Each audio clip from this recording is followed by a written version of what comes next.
시청자 여러분 안녕하십니까? 김동수입니다. 민주당의 이재명 대선 경선 후보의 싱크탱크 역할을 하는 성장과 통합이 출범 8일 만에 와해가 됐습니다. 전원 합의로 해체가 됐다고 보시면 될 것 같은데요. 그 이유는 사전선거운동 시비를 야기할 수 있다고 보는 겁니다. 이 성장과 통합의 이 모임에요, 공식적으로 참여한 인사만 한 600명이 넘고요, 비공식적으로는 수천 명이라고 하고 있습니다. 그런데 여기에 참여하는 사람들이 대부분 교수 출신입니다. 정치 교수라고 하지요. 여러분, politics, 바로 정치와 프로페서, 합성어인 폴리페서로 불리는 사람들입니다. 바로 폴리페서라고 하는 것은 정치 교수를 의미합니다. 그리고 지금 이재명을 지지하는 선두에, 지금 선두 아니겠습니까? 후보들 중에. 그러다 보니까 이재명 후보가 당선될 것이다. 그러다 보니까 이재명 후보 주변에 말이죠, 일찌감치 모여들더니 특정 자리를 맡으려고 지금 경쟁을 벌이고 있다, 이렇게 보시면 되겠는데, 문재인 캠프에서도 지난 2017년 조기선거가 이루어졌을 때요, 무려 교수들이 1000명이었다고 합니다. 그 당시 박근혜 전 대통령 탄핵과 조기 대선으로 문 후보 당선 가능성이 높아지기 때문에 몰려든 것이었는데요. 역시 이번에도 이재명 후보가 당선될 거라고 보니까 명함이라도 좀 제출하려고 문전 성시를 이루고 있다고 합니다.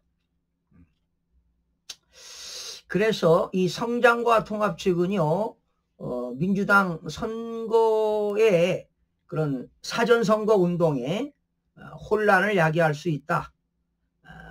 그런데 지금 이번에 그 성장과 통합에서는요, 분과를 34개를 만들었다고 합니다. 그리고 참여 인사만 한 3000여 명에 가깝다고 하는데, 민주당 의원 중에는요, 정책의장이 진성준 아닙니까? 그런데 이 진성준 의원은 반시장, 반기업 입법을 추진하고 있는 사람입니다. 에? 그러면 기업과 이 시장을 규제해서 되겠습니까? 원래 뭐 규제하고 완화하는 게 일반적인데 규제만 해서는 안 된다, 이런 얘기입니다.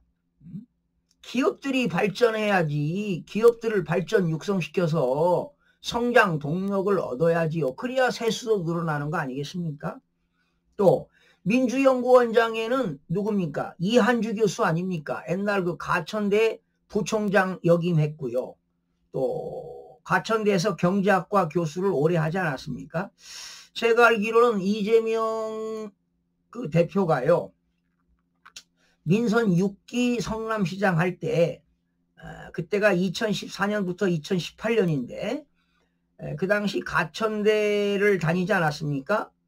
그때 경상대학장을 맡고 있던 이한주 교수입니다. 지금 이한주 교수가 10일 민주연구원장으로 오지 않았습니까? 그리고 그 당시 이재명 전 대표가 2016년도에 기본소득이란 무엇인가라는 번역서를 냈습니다. 소위 베이직 인컴이라고 하는 그런 번역서를 낼 때 아마도 그 김한수 교수가 한테 도움을 받지 않았나, 이런 예상을 해봅니다. 그리고 지금 집권플랜 본부장을 맡고 있는 사람이 누굽니까? 김민석이죠. 그리고 미래경제성장전략위원회는 이원주 의원이 맡고 있어요. 그러면 진성준 의원이나 김민석 의원이나 이원주 의원은 지난 22대 때 가짜로 당선된 국회의원 아닙니까? 이재명도 물론 있죠. 박찬대도 물론이고, 예? 이렇게 부정선거로 당선된 사람들이 지금 성장과 동력 출범의 한 일원으로 참여하고 있습니다. 자, 그렇다면 이재명 대표가 당선이 된다면 어떤 일이 벌어질지 예상하기가 어렵습니다. 그리고 이렇게 수천 명의 폴리페서들이 이 캠프에 줄을 서고 있는데요. 능력보다는 연줄에 기댄 인사들이 방치하고 있습니다. 그 결과 대한민국 미래는 뻔한 거 아니겠습니까?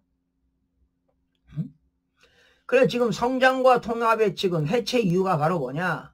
민주당 선거대책본부 활동과 관련해서 혼란을 줄 우려가 있다. 이래서 해체되는 겁니다.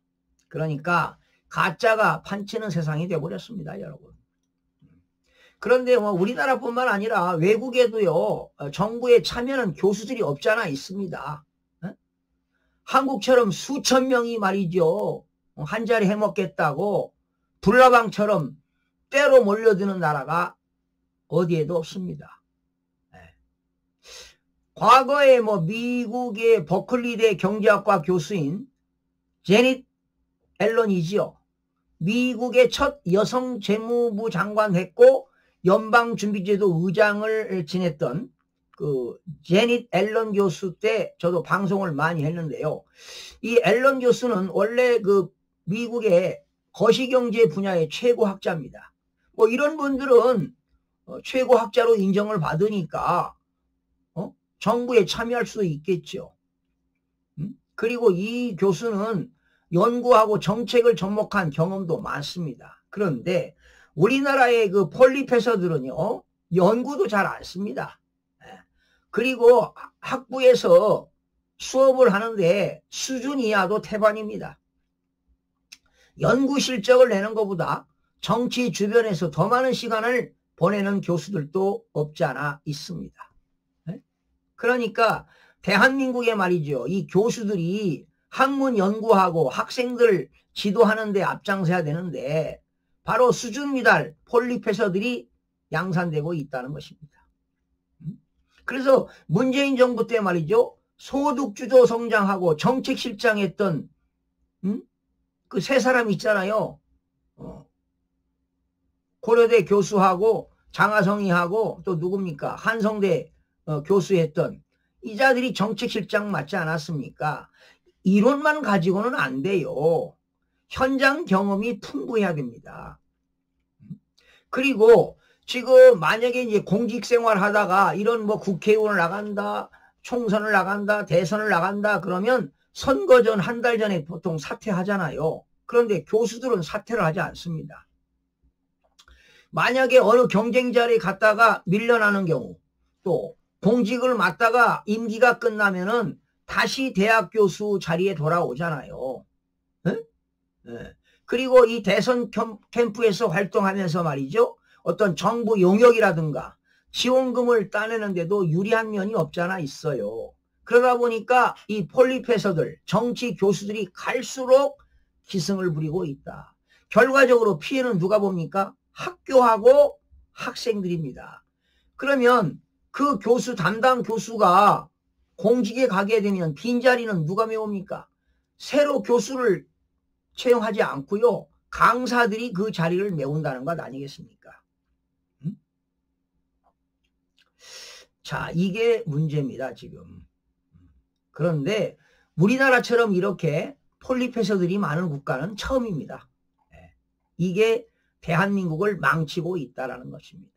여러분, 문재인 정부에서 뿐만 아니라 과거 정부에도요, 폴리페서들이 이 정책을 수립하는데 실패한 것들이 얼마나 많습니까? 지난 문재인 정부에도 그렇고 말이죠. 이게 문제라는 겁니다. 여러분들은 어떻게 생각하십니까? 그 자리 한 자리 얻으려고 말이죠. 불나방처럼 모여들고 이래서 되겠습니까? 문정 성시를 이루고 있어요. 그래서 이번에 바로 성장과 통합이 출범 8일 만에 와해가 되고 전원 합의체로 해체가 되었다는 것 아니겠습니까? 시청자 여러분 고맙습니다.